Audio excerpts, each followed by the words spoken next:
وہ قرضے دیں گے، یعنی جس طرح کہ اگر انہوں نے مہینے کا کرایہ دینا ہے، وہ کرایہ کی جگہ وہ قسط ہو جائے گی اور ان کا گھر اپنا ہو جائے گا. کسانوں کے لیے کسان کارڈ یہ پہلی دفعہ ابھی پنجاب میں شروع ہے. یہ ہماری ساری انشاءاللہ جدھر بھی آزاد کشمیر میں بھی، بلتستان اور پختونخوا میں بھی، اس کا مقصد یہ ہوگا کسان کارڈ کا کہ بجائے کسان کے اوپر واؤچرز ہوتے تھے اور بڑے مشکل ہوتے تھے، ان کو پیسہ بھی نہیں نیچے پہنچتا تھا، اب ان کو کارڈ ملے گا. اس کارڈ کے اوپر جو بھی سبسڈی ہے، کھاد کے اوپر ہے، ٹیوب ویل کے اوپر ہے، کیڑے مارنے والی دوائیوں پہ ہے، اور اگر کوئی فصل ان کی خراب ہو جائے تو ڈائریکٹ کارڈ کے اوپر اب ہم سبسڈی دیں گے. یہ انشاءاللہ سال کے اند تک پورا کسان کارڈ ساری جگہ چلا جائے گا. اور کسانوں کے لیے اس کے علاوہ 10 ڈیمز بن رہی ہیں پاکستان میں. انشاءاللہ اگلے 10 سال تک ہماری 10 ڈیمز پوری ہو جائیں گی. 2025 میں مومن ڈیم سب سے پہلے بن جائے گی، اس کے بعد پھر داسو. اور اس کا یہ ہوگا پہلی دفعہ پاکستان میں 50 سال میں کوشش کی ہے کہ پاکستان کے ریزروائرز بڑھے تاکہ کسانوں کو پانی زیادہ ملے، کیونکہ آگے پانی کا بڑا مسئلہ آ رہا ہے. اور پھر تعلیم میں سب سے پہلے تو ایک کریکولم، ایک نصاب. یہ بڑا مشکل کام تھا. میں اپنی ٹیم کو دونوں جو ہمارے پروونشل اور فیڈرل ایجوکیشن منسٹرز ہیں ان کو خاص طور پر میں داد دیتا ہوں. بڑا مشکل کام ہے ایک نصاب، کیونکہ انگریزوں کا بنایا ہوا سسٹم تھا. ایلیٹ کے لیے انگلش میڈیم، لوگوں کے لیے اردو میڈیم، 7 دینی مدرسے، 3 سسٹمز تھے. یہ بڑی مشکلوں سے ہم ایک نصاب لے کے آئے ہیں. اس کا مقصد کیا ہے؟ اس کا مقصد یہ ہے کہ عام لوگوں کو جن کو موقع ہی نہیں ملتا اوپر آنے کو کیونکہ ان کو انگریزی نہیں آتی، تو ان کو انگریزی بھی سکھائی جائے، اور دوسری طرف جو انگلش میڈیم ہے وہ بالکل ایک علیحدہ ایک قوم نہ بن جائے، وہ ان کے اندر بھی پاکستانیت ڈالیں. اور ساتھ ساتھ جو سب سے بڑی چیز انشاءاللہ اگلے 5 مہینے میں ہو جائے گا، 8، 9 اور 10 میں کلاسز میں ہم ایک سیرت نبی کا پورا ایک کورس شروع کر رہے ہیں.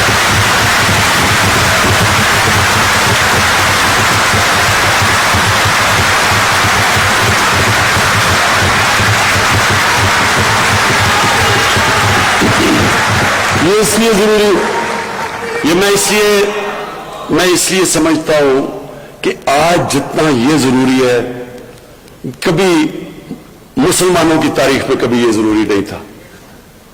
ضروری تو خیر ہمیشہ تھا. جس طرح میں نے شروع میں کہا کہ کوئی اس قرآن میں جب انہوں نے ان کو رول ماڈل بنا دیا ہماری بہتری کے لیے، جو ان کو فالو کرے گا وہ اوپر چلا جائے گا. جو مدینہ کی ریاست کے اصولوں پہ قوم کھڑی ہوگی وہ اوپر چلی جائے گی. یہ تو اللہ نے اس لیے ہمیں ان کی سنت پہ چلنے کو کہا ہے. لیکن مجھے احساس ہوا کہ ہمارے بچوں کو سمجھ ہی نہیں ہے. نہ قرآن پڑھ لیتے ہیں لیکن قرآن کی ان کو سمجھ نہیں ہے. لیکن ان کی زندگی وہ آسان ہے بچوں کے لیے سمجھنا، وہ تو ایک تاریخ کا حصہ ہے، اور اس سے کیریکٹر بلڈنگ ہو. میں پھر سے کہتا ہوں، جب میں نے جو چیزیں آج کل دیکھ رہا ہوں، یہ موبائل فون کے بڑے فائدے ہیں، ٹیکنالوجی ہے، بچے کئی چیزیں اب سیکھ جاتے ہیں، نالج وہ مل جاتی ہے جو کبھی پہلے نہیں تھی. لیکن اس کی ایک نیگیٹو سائڈ ہے. بچوں کو وہ مٹیریل اب موبائل فون پہ مل رہا ہے کہ ان کے لیے ہینڈل کرنا آسان نہیں ہے، اور اس کے بڑے اثرات آ رہے ہیں ہماری سوسائٹی کے اوپر. میں جب سے آیا ہوں، میں نے جب آئی جیز سے ملتا ہوں اور ان سے میں پوچھتا ہوں کہ کرائم کی مجھے بتائیں کہ کون کون سی کرائم بڑھ رہی ہے. سب سے تیزی سے کرائم بڑھ رہی ہے پاکستان میں سیکس کی کرائم، بچوں سے زیادتیاں، ریپ، یہ بڑی تیزی سے بڑھ رہی ہے. اور پھر جب میں نے یہ جو منارے پاکستان میں دیکھا، یہ ہم سب کے لیے، ہم ساری قوم کے لیے اس سے زیادہ شرمناک چیز نہیں ہو سکتی. تو اس لیے اور بھی ضروری ہے آج کہ ہم اپنے بچوں کی تربیت کریں، ان کی کیریکٹر بلڈنگ کریں، ان کو ٹیکنالوجی بھی سکھائیں، لیکن ان کے کیریکٹر ان کو بتائیں تو صحیح کہ انسان ہوتا کیا ہے. انسان صرف روبوٹ نہیں ہے جو صرف ٹیکنالوجی پہ چلتا ہے. انسان میں انسانیت تب آتی ہے جب اس کو پتا تو چلے کہ میں اچھے برے کی تمیز کیا ہے, میں دنیا میں کس لیے آیا ہوں, میرا حساب لیا جائے گا. انسان میں ایمان آتا ہے یا نہیں آتا یہ تو اللہ کا فیصلہ ہے, لیکن ہمارا کام ہے ان کو تربیت دینا, اپنے بچوں کو ان کو ایک قسم کے ان کو ہتھیار دینا تربیت سے, تاکہ وہ مقابلہ کر سکے کہ یہ بالکل ایک نئی قسم کی ان کے لیے انفارمیشن آ رہی ہے. یہ بہت ضروری ہے, کیونکہ اگر اس وقت میں جو ابھی ابرار نے بالکل ٹھیک بات کی کہ جس طرح کی اس وقت انفارمیشن آ رہی ہے یہ بالکل ہمارے دین سے بھی بچوں کو دور لے کے جا رہی ہے, ہمارے کلچر سے, ہماری پاکستانیت سے. تو اس لیے انشاءاللہ یہ جو ہماری کوشش ہے کہ سارے بچوں کو ہم 8, 9 اور 10 کے اندر جو بھی بچہ ہے جس مرضی اسکول میں, انگلش میڈیم, اردو میڈیم, سب کو سیرت نبی کے اوپر پورا صحیح سکھایا جائے گا. اور پھر یہ جو ہماری پوری کوشش ہے کہ جو ہمارے علاقے پیچھے رہ گئے ہیں, بلوچستان پیچھے رہ گیا, ہمارا قبائلی علاقہ جو پرانا قبائلی علاقہ تھا وہ پیچھے رہ گیا, وہاں بھی غربت ہے, پڑھائی وہاں بھی کم ہے.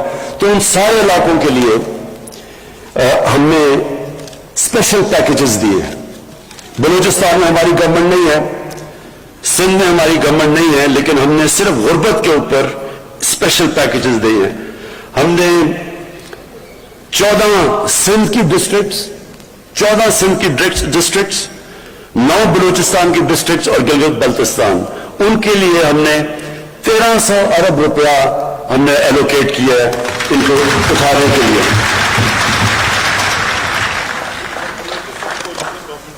ہاں اچھا, اب بلوچستان میں ہماری کولیشن گورنمنٹ ہے. اچھا اب میں آخری چیز پہ آ رہا ہوں, اور یہ بڑا ضروری ہے آپ سب کے لیے کہ دیکھیں, میں پاکستان کی پہلی چپ کر کے سنیں, پاکستان کی پہلی جنریشن ہوں. میرے ماں باپ ایک غلام ہندوستان میں پیدا ہوئے تھے, میں ایک پہلی جنریشن ہوں جو ہم ایک آزاد ملک میں پیدا ہوئے تھے. اور ہم جب ہم بڑے ہو رہے تھے تو مجھے اپنے ماں باپ کی ہمیشہ یہ بات یاد رہی کہ تم کتنے خوش قسمت ہو کہ تم ایک آزاد ملک میں پیدا ہوئے. ہمیشہ ماں باپ نے مجھے یہ بتایا. اور مجھے بدقسمتی سے ہمارا جو راستہ ملک کا, ایک ہمارا بہت عظیم قائد اعظم ہمارے لیڈر تھے, میں ہمیشہ کہتا ہوں کہ غلام ہندوستان میں ایک آزاد ذہن تھا قائد اعظم, لیکن جو ہمارا جو ملک کا جو راستہ تھا ایک خوددار قوم بننے کا, بدقسمتی سے ایسی ملک میں لیڈرشپ آئی جنہوں نے دوسروں کے سامنے ہاتھ بھی پھیلا دیے, کبھی یہی نہیں سوچا کہ ہماری اپنی طاقت کیا ہے, کبھی کوشش نہیں کی اپنے پیر کھڑے ہونے کی. جب بھی ایک آدمی, ایک انسان اللہ نے ہمیں بنایا ایسا ہے کہ جب ہم اپنے کوئی وساطیاں پکڑ لیتے ہیں یا کسی کے اوپر ڈپینڈ کرتے ہیں تو ہم اپنی طاقت نہیں پہچانتے. مولانا رومی نے ایک دفعہ کہا کہ جب تمہیں اللہ نے پر دیے ہیں چونٹیوں کی طرح زمین پہ کیوں رینگ رہے ہو. جب ہم اپنی طاقت ہی نہیں پہچانتے اور ہم لوگوں کے سامنے ہاتھ پھیلا دیتے ہیں, ہم اپنی عزت اور وقار کھو بیٹھتے ہیں. کبھی کوئی انسان کسی دوسرے انسان کی عزت نہیں کرتا جو دوسرے انسان کے سامنے ہاتھ پھیلاتا ہے. اور میں یہ 3 سالوں کے اندر جو سب سے مشکل مجھے چیز لگی وہ یہ کہ ہمارے ملک کے معاشی حالات اتنے بڑے تھے کہ مجھے دوسرے ملکوں کے سامنے ان کے پاس جا کے مانگنا پڑا, قرضے مانگنے پڑے. اور میں آپ کو یقین دلاتا ہوں یہ سب سے مشکل چیز ہے, کیونکہ جو مرضی آپ کر لیں, جی میرا دوست ہے, آپ دوست تو چھوڑیں, آپ اپنے ماں باپ سے بھی تیسری دفعہ پیسے مانگنے جائیں تو دیکھیں ماں باپ بھی تھوڑے بدل جاتے ہیں آپ کی طرف, آپ کے بھائی بہن بدل جاتے ہیں. یہ اللہ کے سامنے ہاتھ پھیلاؤ, اللہ خوش ہوتا ہے آپ سے. انسانوں کے سامنے ہاتھ پھیلاؤ, وہ آپ نیچے گر جاتے ہیں اس کے سامنے. اس لیے ہم نے یہ بڑا غلط راستہ یہ جو چنا، اس کی وجہ سے ہم نے کبھی کوشش ہی نہیں کی اپنا پوٹینشل کہ کتنا عظیم، کتنا بڑا تحفہ دیا اللہ نے. ہر قسم کی چیز ہے پاکستان میں آپ کو یہ بتا دوں، جس شعبے میں ہم ایگریکلچر پہ، اپنی زراعت پہ زور ڈالیں گے، اس پہ پاکستان اٹھ سکتا ہے. اس کے اوپر بھی کبھی توجہ نہیں دی. اس ملک میں جتنے منرلز دیے ہیں، جو معدنیات ہیں، اس کے اوپر بھی کبھی توجہ نہیں دی، کیونکہ صرف باہر ہاتھ پھیلائے ہوئے کہ ایڈ آتی رہے یا ہم امپورٹ کرتے رہے. سوچا ہی نہیں کہ اس ملک میں کیا کیا ہے اللہ. جو ٹورزم ہے، میں آپ کو صرف بتاؤں کیونکہ میں دنیا میں پھرا ہوں، ٹورزم میں صرف پاکستان اتنا پیسہ بنا سکتا ہے کہ اپنے قرضے اتار سکتا ہے. صرف ٹورزم پہ کبھی کسی نے توجہ ہی نہیں دی، کیونکہ چھٹیاں ان کی لندن میں تھی. کسی کو کیا پتا کہ یہاں پاکستان میں کیا پوٹینشل ہے. انڈسٹری کے اندر پاکستان کی انڈسٹری اٹھ رہی تھی، نیشنلائز کر کے ہم نے اپنی انڈسٹری ساری تباہ کر دی 70s میں. ہمارے بینکرز دنیا کے اندر، BCCI دنیا کے اندر 14-15 نمبر پر بینک پہنچ گیا تھا. یہیں سے لوگ اٹھے ہوئے تھے، لیکن آہستہ آہستہ آہستہ آہستہ یہاں پہنچ گئے کہ آپ سوچیں کہ 22 کروڑ کا ملک ہے اور ہماری ایکسپورٹس دیکھ لیں. پچھلے 5 سال میں جو ان کے پچھلے والے نون لیگ کے 5 سال تھے، ایکسپورٹس بڑی نہیں، جو 5 سال پہلے تھی ان کے وہ اینڈ تک اتنی ایکسپورٹس تھی. جب ملک ایکسپورٹ ہی نہیں کرے گا، اس کے پاس آمدنی کدھر سے آئے گی؟ کیسے ملک آگے بڑھ سکتا ہے؟ اور اس ملک میں کوشش ہی نہیں کی گئی انڈسٹریلائز کرنے کی. ڈی انڈسٹریل، ابھی جو آپ نے پیچھے دیکھا ہوگا کہ فیصل آباد میں لوگوں نے اپنی ٹیکسٹائل ملز کو چینج کر کے ہاؤسنگ سوسائٹی بنانی شروع کر دی. ہماری ٹیکسٹائل انڈسٹری جو مین تھی وہ نیچے چلی گئی. تو اس وقت جو ہمارا ملک جس راستے پہ ہے، انشاءاللہ پہلی دفعہ ایکسپورٹس ہماری بڑھ رہی ہیں. ہمارا ریمیٹنسز جو ہمارا اوورسیز پاکستانی، یاد رکھیں سب سے بڑا اثاثہ بیٹھا ہوا ہے. ابھی تو ہم نے ان کو پوری طرح ملک میں ماحول ہی نہیں پیدا کیا کہ وہ یہاں کے انویسٹمنٹ کریں، لیکن وہ ماحول پیدا ہو رہا ہے. ایز آف ڈوئنگ بزنس میں 28 پلیس پاکستان اوپر چلا گیا، یعنی آسانیاں پیدا کر رہے ہیں ہم باہر انویسٹرز کے لیے. تو انشاءاللہ اور بزنس کانفیڈنس، ابھی صرف جو اوورسیز پاکستانی چیمبر نے جو سروے کیا ہے، پاکستان میں تقریباً 100%، 108% ایک سال کے اندر بزنس کانفیڈنس اوپر گیا ہے، کہ یعنی کہ پاکستان کے حالات بزنس کے لیے بہتر ہو گئے. تو میں آپ بات کرنا چاہتا، دیکھیں اس ملک کو ہم نے اپنے پیر پہ کھڑا کرنا ہے. ہم نے جو فیصلہ کیا، جب ہم نے کہا کہ ہم کوئی اپنے ملک کو استعمال آگے سے نہیں ہونے دیں گے. پہلے ہم نے امریکہ کے ساتھ شامل ہوئے، ہم ان کے فرنٹ لائن سٹیٹ بنے، افغانستان میں جہاد لڑی، پیسے انہوں نے دیے، جہادی ہم نے ٹرین کیے. جیسے روسی وہاں سے سوویت یونین چھوڑ کے گئی افغانستان، وہ بھی چلے گئے امریکی، اور ہمارے پر سینکشنز لگا دی. اس کے بعد 9/11 آیا، ان کو پھر ہماری ضرورت پڑ گئی. افغانستان میں انہوں نے جنگ لڑنی تھی، انہوں نے پھر پاکستان کو کہا کہ جی ہماری تمہیں ضرورت ہے. میری طرح کے لوگوں نے کہا کہ ہمیں اس جنگ میں شرکت نہیں کرنی چاہیے، یہ ہماری جنگ نہیں ہے. ہمیں